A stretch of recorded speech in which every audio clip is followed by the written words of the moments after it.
It is a defining image of America's defeat, the solitary walk of the last soldier from Afghan soil. Oh. And these, the defining images of victory, the giddy dash of the country's new commanders, scoping the abandoned spoils of their enemy. We're here right now with the Taliban as they enter into what was only minutes ago, it was an American-controlled portion of the military airport. Now they're taking over. How fast things change, how little changed. After 20 years of battle in the quest to unseat the Taliban, their foot soldiers celebrated their return and the US's retreat. 24 hours after the final flight took off from Afghanistan, the man who ordered an end to America's longest war insisted it was a war that should have ended many, many years ago. I'm the fourth president who has faced the issue of whether and when to end this war. When I was running for president, I made a commitment to the American people that I would end this war.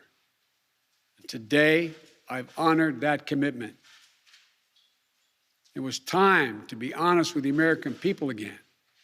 We no longer had a clear purpose in an open-ended mission in Afghanistan. After 20 years of war in Afghanistan, I refused to send another generation of America's sons and daughters to fight a war that should have ended long ago.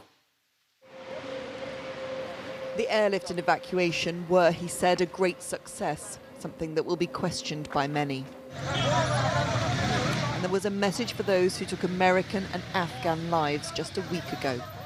And to ISIS-K, we are not done with you yet. To those who engage in terrorism against us or our allies, know this: the United States will never rest. We will not forgive, we will not forget. We will hunt you down to the ends of the earth, and you will pay the ultimate price. The president's decision to walk away from Afghanistan will be respected by some. Yet even those who fought for their nation question the nature of the departure. Veronica Hoyer served in airborne intelligence in Afghanistan. Her husband was in special ops. They're now trying to help Afghans they worked with who are still trapped. I feel absolutely devastated. The last 2 weeks I was enraged, but now I just feel sad. I've been working around the clock to help Afghans arriving and Afghans who are trying to flee. I'm embarrassed that my country left behind so many of our allies, I'm angry that he put, by his lack of planning for this withdrawal, he put American lives unnecessarily at risk. And we sign up to fight, but it doesn't mean our lives are dispensable. Max, the president says that forever wars have got to end. What do you feel about that? Did he ask the terrorists if they were going to stop their war? I mean, that's really, we can say that we're done fighting, but until the enemy that you're fighting is done fighting, you're not really done with the forever war. President Biden has delivered on his promise to bring the troops home.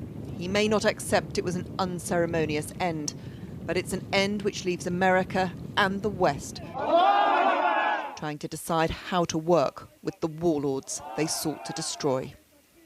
Emma Murphy, News at 10 in the United States.